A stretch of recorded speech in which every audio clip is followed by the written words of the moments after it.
And in a major shake-up, the Devendra Fadnavis government in Maharashtra has put an immediate halt on crop procurement under the PM Asha scheme. The decision comes after serious irregularities were flagged in the minimum support price program, including corruption in the selection of nodal agencies. A 6-member committee has now been formed to investigate the alleged misconduct under the previous government and recommend necessary reforms.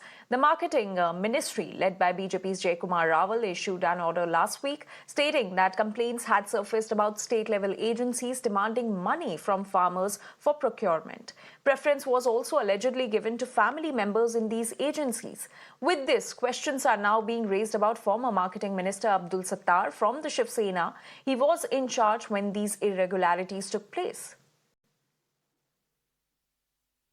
Maharashtra की देवेंद्र फडणवीस सरकार ने केंद्र सरकार द्वारा शुरू की गई योजना जिसका नाम है पीएम आशा योजना के तहत खरीद पर रोक लगा दी गई है और पिछली सरकार के जो कृषि मंत्री थे महाराष्ट्र राज्य के, उनके लिए 6 सदस्य की एक समिति गठित कर दी गई। एकनाथ शिंदे न सही तो न सही, छोटी मछलियों को लोग पकड़ेंगे, बड़ी मछली जब फंसेगी तो फंसेगी।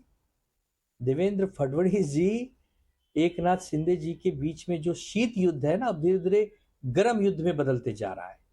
एक जन कह रहे हैं कि मुझे हल्के में न लिया जाए, इस दाढ़ी ने कईयों को ठिकाने लगाया है, तो दूसरे जन कह रहे हैं कि मुझे भी हल्के में मत लीजिए, मैं भी महाशक्ति हूं, मैं भी पार्टियां तोड़ने में माहिर हूं। देखते हैं कि देवेंद्र फडणवीस जी और एकनाथ शिंदे में लास्ट में जीतता कौन है।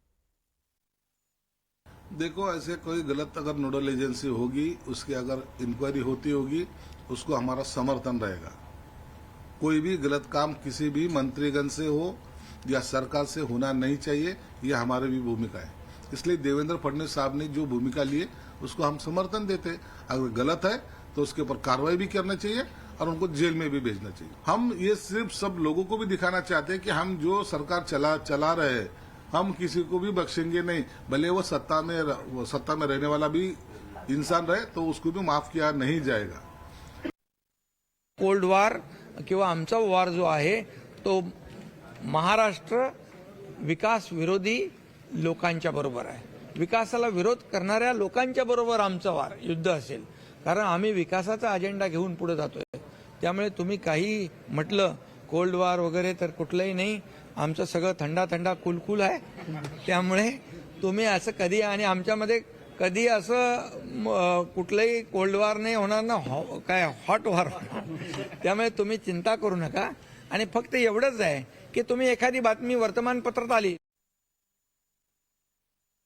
जिन्होंने मुझे हल्के में लिया है, मैं एक कार्यकर्ता हूँ, सामान्य कार्यकर्ता हूँ, लेकिन बाला साहब और दिगे साहब का कार्यकर्ता हूँ, ये समझ के मुझे सबने लेना चाहिए। और इसलिए जब हल्के में लिया तो 2022 में टांगा पलटी कर दिया, सरकार को बदल दिया, आम लोगों के मन की सरकार को हमने लाया वहां पर।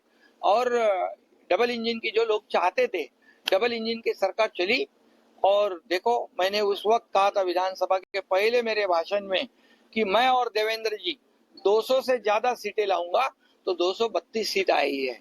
और इसलिए मुझे हल्के में मत लेना, ये इशारा जिनको समझना है वो समझ ले। And with that, we're now slipping into a very short break. We'll be right back with more stories on the other side. Stay with us.